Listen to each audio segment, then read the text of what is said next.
Hi everyone, welcome back to my channel. My name is Victor Vizcaino. I'm a high performance coach, and this here is an Ironman symbol. It is made out of marble and it weighs about 40 pounds. This thing was made and given to me by my dear friend Flavio Aguilera. And the reason I am showing you this symbol is because today you get to hear his story. Flavio Aguilera's story is a story of true inspiration, transformation, and true dedication to the sport. So please, without further ado, let's take a listen. All right, Fabio, thank you very much for allowing me to interview you and to tell us your story. I know that you've been a coach for my sister. She talks highly of you. She tells me that all your accomplishments you've had. You, and correct me if I'm wrong, you've done 26 standalone marathons. Oh no, I'm sorry. No, 26 full Ironman events. 26 full Ironmans. 51 half Ironman events and 69 standalone marathons. And an endless number of half marathons. Wow. And you are 70 years old and you're doing another full Ironman. Next November. I will be really turning 70 next May. And to celebrate, I'm going to do a full marathon in the month of June, Century in the month of August, and then a full Ironman in November. Oh my gosh. Yeah, that is very inspiring for a lot of us who want to get to an older age and still be able to do a lot of activities. But I want to hear your story. I want to hear what motivated you to get started to doing endurance sports. First of all, I really want to thank you as well for taking the time to come and talk to me. I really started this journey because I really wanted to live a healthy lifestyle. Really, my background is that I was drinking alcohol and I was living the lifestyle that many people live in Acapulco. Back in the days, at my age of 33, I was drinking at least 4 or 5 times a week. I was able back then to drink 1 liter of tequila all by myself if I went to a party. I used to smoke about 20 to 24 cigarettes a day. I wouldn't go to buy milk. I wouldn't go to the supermarket to buy groceries, but I will go and buy complete packages of cigarettes to last for me for a month. And at this time you were married, you had kids. Yes, I had my family. I had already 5 children. And I was working and I was working too many hours. But when I was not working, I was not going home. I was really going to the discotheques and I was going with my friends to go and drink alcohol. It was a shame now, but back then I was so proud that my friends were so happy to see me that I could drink alcohol and dance and drink. And I will have, as I said, if I went to the discotheque, I will take 2 bottles of tequila, 1 for my friends and 1 for myself. Oh, okay. And I used to drink just a little bit of sweet something in the tequila, but it was sure shots of tequila. 4 of them, they will stand up and go to dance, come back, have a little bit of my beer, another 4 shots of tequila, stand up, go and dance again. It was just self-destructive. But one day, exactly by Mother's Day in Mexico, Mother's Day is always the 10th of May, and my mother came to visit me on the 9th of May. And I promised after we had breakfast that I was going to come home around 9:30 p.m. and I didn't. At work, I had an encounter with a client that to me, she was a drug dealer and she has so much money to spend. And I was taking pictures with her. I embraced her, and when I embraced her, I touched her breast with no intention. But I noticed that she felt it. So I went back to the office and she called me again and she put a Mexican dress, a velita, and I put myself a Mexican sarape on me and a Mexican sombrero with a charro. And this is all happening on Mother's Day. Your mom is waiting for you. The night before Mother's Day. Oh, the night before Mother's Day, okay. And so by the time that I supposed to go home, she went to the store that she needed to pick up her merchandise and she invited me to take her to the hotel with her merchandise and to have dinner. Okay. And they invited me a free beer and a second beer. And then when we went to the table, she had a very expensive cognac, a Dom Perignon, and I couldn't just refuse it because I was making, that bottle will cost as much as I made in one entire week. Yeah. So You didn't want to go to waste. It's like, somebody's got to drink it. Absolutely not. So to make the story short, instead of 9:30, I arrived home between 3 and 3:30 a.m. Okay. And to my surprise, when I was just going up the stairs, I noticed that someone was right in front of my door. And I thought they were there waiting for me to rob me or to cause damage. They didn't move, and then I slowly approached, and I noticed that it was my mother, that she had been watching all the lighting, all the boats that were at the bay, because we had a beautiful view to the bay, and it was the lights parade, and she fell asleep while waiting for me. And it was such an impact, despite the fact that I was drunk. I just couldn't really accept what I had done to my mother, that she had gone to visit me to celebrate Mother's Day, and she was on the ground, on the concrete, sleeping. So I turned on, I opened the door, picked up my mother, and put her inside. At that point, economically speaking, I was very stable. I could have purchased her a dress or a pair of shoes, but I decided to do something different. I decided to give her my promise, my commitment that I was not going to drink or smoke cigarettes for one entire week. And she decided to stay with me for one entire week for me to prove that I was not going to drink or smoke cigarettes for 1 week. She accepted the promise. Yes, she did. And the first day, I was so strong. I knew I could do it. Then the second day, I was not that strong. By the third day, I was falling apart. And I decided to go to the ocean and get in the ocean. And in 200 to 300 feet into the ocean, or maybe 300 yards, I was yelling and screaming that I didn't have enough power, that I was really faking and fading. You felt weak. Very weak, ready to give up. Came out, put my clothes on, and I went home. So nor my mother, neither my children will know that I have gone and cried at the ocean, trying to convince myself that I could continue with the promise that I was not going to drink alcohol. And I did. I survived for the entire week. But at that point in time, I learned that tobacco and alcohol are drugs. They are socially accepted, but nonetheless, they are drugs. So Saturday morning, I took my mother to the bus depot. She took the bus and she went back to Mexico. And she was so proud of me. She was so proud of Flavio that for one entire week haven't done anything with the alcohol and the tobacco. I went to tell my father. My father's name was Jesus. So she went, "Oh, Jesus, you couldn't believe it. Flavio did not drink, did not smoke for one entire week." Was it Jesus or Jesus? Yeah. So my father, instead of taking the phone and say, "Flavio, I am so proud of you. I am so happy that you did." No, he took the bus. Okay.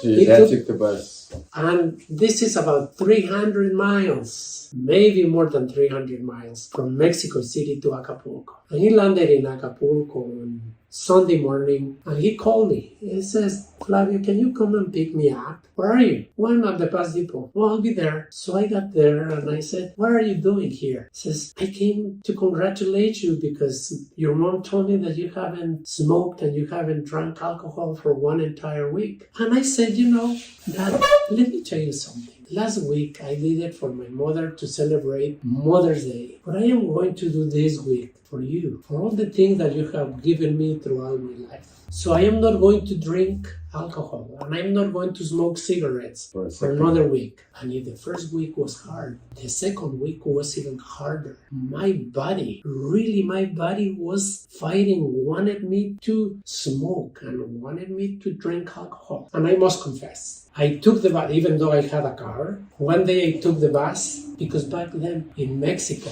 many people will smoke while inside of the buses. Okay. And I was lucky enough that someone was smoking, so I was right there. I'm sorry, but I went to work and I said, I didn't do it. Of course, I didn't grab the cigarette, but the second-hand smoke, I felt it. But nonetheless, I survived. I really survived the second week. Took my father to the bus depot. And he went home very proud of me that I have had been able to not to smoke or drink alcohol for the second week. And after he left, I said, Jesus Christ, all my life I've been doing this for my mother, for my father, for my children, for my wife. What about me? I am going to give myself a week without drinking or smoking. And my friends were calling me. And I said, you know what? Do you remember the Colombian girl? Really, she was sick. And I have a venereal disease, very bad. It was a false statement.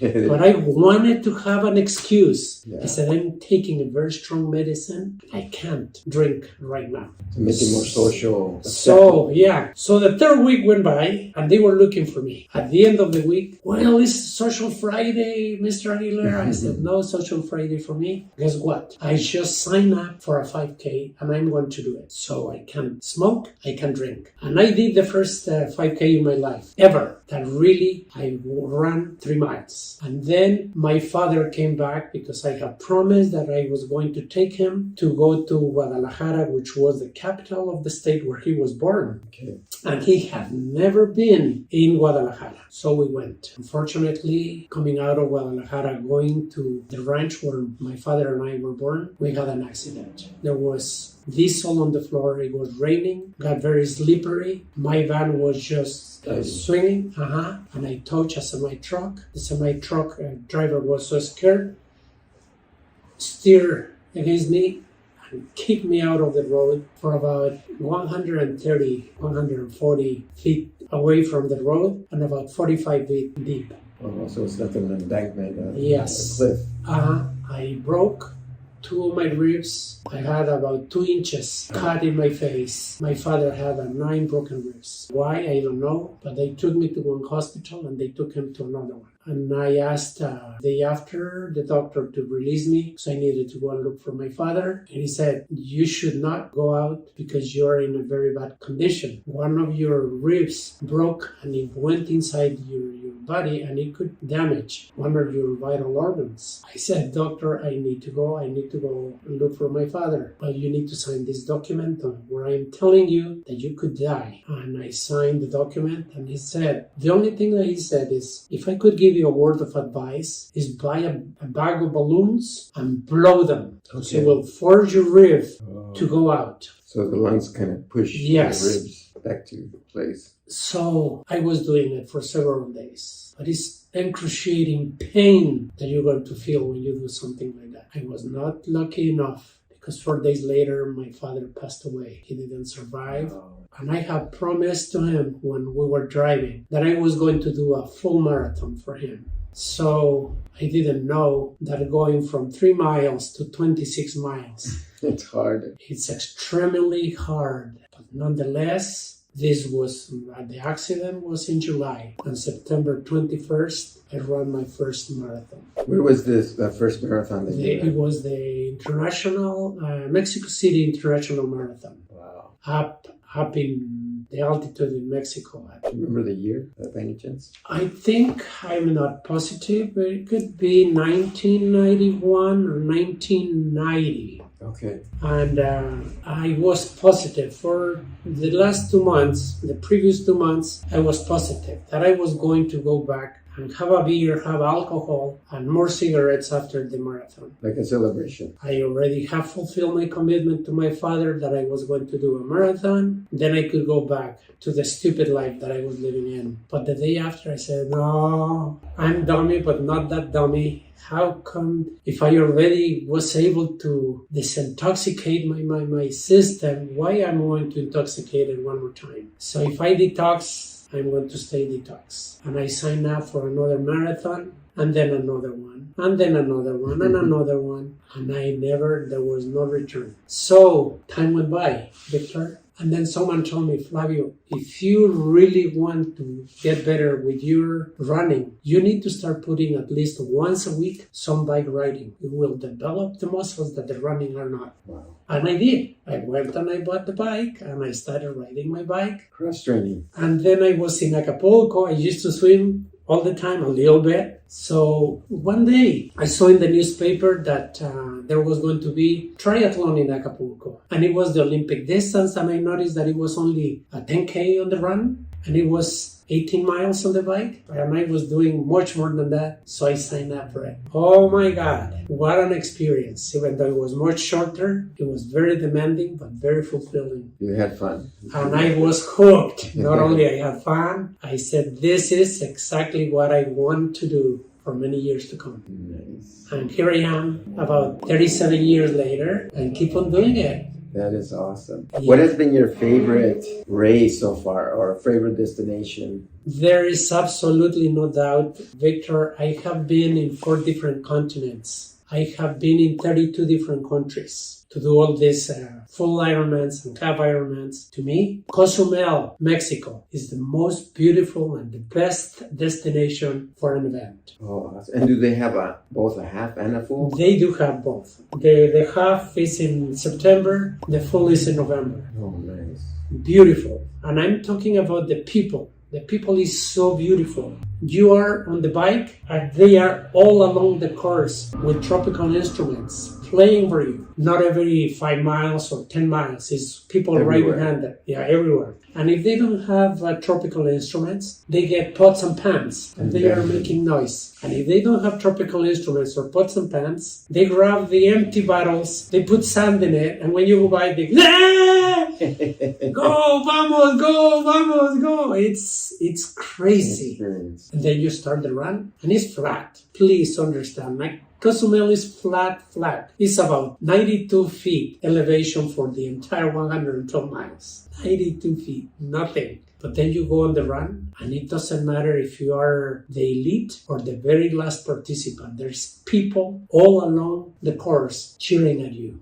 It's beautiful. It's just beautiful. And the people think that you are like a semi-god when you are doing the Ironman. You go to the stores, you go to the restaurants, and just Pamper you. Yeah. Pamper you. And when they talk to you, it's like you are, as I said, a superhuman, not knowing that you're just a regular Joe doing the event. Nice. So. And my other question is, what has been your biggest win? The biggest win that I had, well, there's more than one. But the biggest is that I was able to regain and recover my children because we were living together. They were living under my roof. I was paying for 100% of their living expenses, but they very seldom got to see me because I used to go to work in the morning by the time they already have gone to school, and I will be at work until 9 to 9:30 p.m. and at least 4 times a week. From there, I will go to the discotheques and destroy myself, drinking alcohol, pouring tequila in my body. By the time I got home, they were asleep. By the time I woke up, they have already left going to school. They never got to see you during the week. In my day off, I will go with my friends, swimming, snorkeling, fishing, and drinking alcohol. So they honestly very seldom got to see me until my mother went and this happened. And the day after my mother arrived, I got home early, and nearly was 9:30 p.m. My youngest son, Ivan, opened his eyes like this, like, what are you doing here? We don't get to see you. Who are you? Yeah. So after this, I started exercising with my children. With my children and myself, we were doing triathlons. We used to swim 2 laps in the pool and then 5K on the bike, 1 kilometer running. Nice. So all my children were involved in this, not once, many times. And slowly but surely, I was able to know what they wanted to be, who their friends were. And I was doing things at school for them to see that I was really participating and checking their grades and everything. And I was painting chairs and benches and walls and trying to really be part of the school. So recovering my children was one of the biggest wins. That's awesome. At the same time, I was 204 pounds when I started jogging, and as we speak, I'm 170, but in my heydays, I was 156, 157. Wow.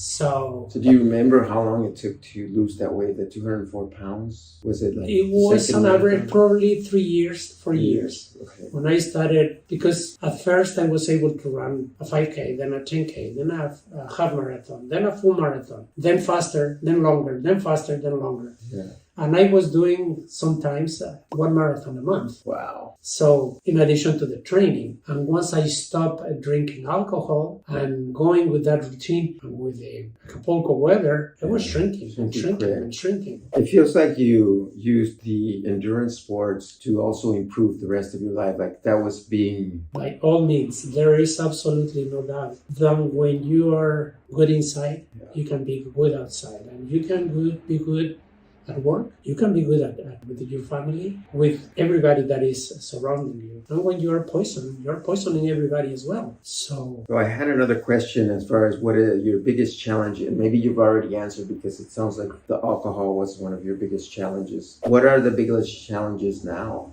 that you're facing? It's in 1 minute, or in an hour, is very hard to explain how hard it was for me to go from drinking 4 or 5 times a week, being able to drink 1 quart of tequila all by myself, smoking 24 cigarettes a day, to nothing. It's very easy to say it, but it's not that easy to quit. So challenges, it's just then I became a little bit competitive. So I wanted to be faster. As I told you, I really wanted to qualify for Boston. Yes. Took me really 11 years to qualify the first time, that I didn't know that I had the 59 seconds gap. And then took me another 8 years to finally realize that I was able to do it. But ever since, I have qualified for Boston 9 times. Wow, it's a big improvement. And then I wanted to qualify for Kona. And once I qualified for Kona, I wanted to qualify in the 70.3. And then I qualified in the 70.3 3 times. Now the challenge is to qualify again. Okay.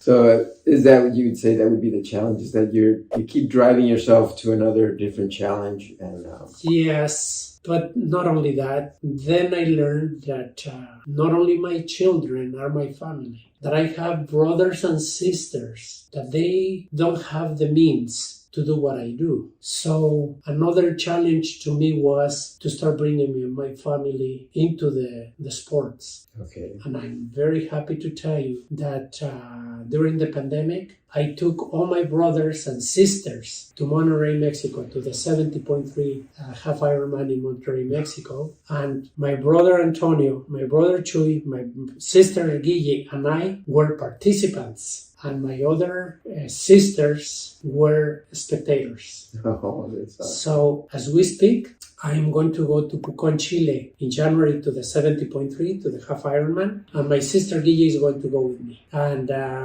my brother Chuy, this morning, he said, make it official. I said, what is that? I said, if you sign up for the full Ironman in Cozumel, I am going to go with you. And he is 64 years old. So, and he was also a very heavy cigarette smoker for many, many years. He just quit maybe about a year ago. But now that he has done 3 halves, we did Acapulco together, Guille, Chuy and I, and he has done 3. Now he's ready to go for the full. Nice, very nice. And so, I mean, that is beautiful. You're not just influenced, because you're a big influence to me, you're a big influence to my sister, and now you're a huge influence to your brothers. And I hear a lot of athletes that you've inspired them to do better, to reach for some of those marathons and triathlons. What advice do you have for somebody who's listening to us and is new to triathlons? What kind of advice would you give them? The very first thing is, and the most important thing, is to really enjoy what you are doing. Okay. It doesn't matter if you go to a sprint triathlon. It doesn't matter the time. It doesn't matter anything but to really enjoy it. And once you're able to conquer that small distance, then to jump into a higher distance. Let's say if it's in a triathlon, from the sprint to go to the Olympic distance. Then after you do the Olympic distance, you might want to jump and see if it's feasible for you to do a half Ironman. Okay. Don't do it the Flavio's way, that I went from 5K to a full marathon. And from the Olympic distance, I went all the way to the full Ironman. Yeah. Because, it can be doable, but it's a lot of effort, physical and mental, to be able to achieve it. And if you're just a runner, go to a 5K. Then, if you really enjoy it, jump into the 10K. Yeah. But don't go from the 5K to the marathon. You're going to suffer. And then you probably will kill that project that could be a good project in your life. Okay. Do you feel like there's much more resources now, including coaches? Because I help some of the coaches. Absolutely. That's something I would honestly say that if you really hire a coach, do it, because he will take you literally by your hand and guide you through the process. So you don't have to reinvent the wheel. Right. So yeah, no doubt that a coach is extremely important to be able to do it and to enjoy it. Awesome. Yeah, and I was thinking more than just the coach, the resources because I think I started in 2005 running marathons, and even here, the LA Marathon, that was like the only marathon, and now they have one here in Ventura. There's just so many more marathons, so many more people that now you have social media, you can get together with other people to do these events. There's yes, a lot of resources. Oh, there is no doubt that it's important to read the magazines and to read in the internet. There's so much information, but really when you have a one-to-one, one person that is really listening and checking your previous activities and the time that it took you to do, let's say 1 mile, is a lot better for them to say, this is what you can do. And but in the worst case scenario, just read and research. Yeah. And enjoy. And enjoy. Absolutely. That's the number one thing. That's what my sister said. Hey, I take Fabio's advice and just have fun. Enjoy the views, enjoy everything, and that gratitude. She's big on gratitude. In my case, I am so lucky that I have the genes. So you're saying that you inherited really good genes from your parents. Because yes. You don't have any aches and any pain. Many people have asked me if for the many years that I have been running, if I have any problems, and I have none. That's amazing. No pains, no aches. But I do have clients, and I have friends and family and ex-teammates. They no longer can run, they no longer can do exercise because their body finally gave up on them. So my advice is for anybody that is training, not run on concrete. Run not too much on asphalt, but to run really on sand, on the trail, and to use the proper shoes. Because this time, technology is so many different brands, so many different products that you can use to protect yourself and keep on enjoying life. Thank you. I want to thank you for your story. It is inspiring, and I'm hoping it inspires many others to continue to the sport and live a healthy life that you have, and transformation story that you went through. I think a lot of people went through. I know that I've gone through my own challenges with alcohol, ups and downs, and I believe also that you can use the endurance sports as a way to keep you disciplined. I love to do it myself. I know that I stay a lot more, I think, healthy. Just it motivates you to stay healthy because you're thinking about that marathon or Ironman. There is absolutely no doubt. I eat and dream and move every single day with the idea that what is next in my events. So registering is one big thing, it seems like, right? I know I've gave that advice myself. It's like, hey, if you're wanting to start something, register. Yes. Then it's like throwing a hat over the fence. Yeah, it's I don't know if you know it, but many times Diana and I used to say, why do you do it? Because I signed up for it, I paid for it, so I do it now. Then we move on. Thank you so much. You have such a wonderful heart, and and I am gonna, maybe at the beginning, I'm gonna show that rock. I'm gonna see if I can lift it up. Hold on. Sure. All right, this is the Ironman made out of stone. He made this, and he gave me one of them. I have one of these at home. Yes. It's pretty awesome, and hopefully I'll do handmade. It's pretty cool. He's got his little head that moves a little bit.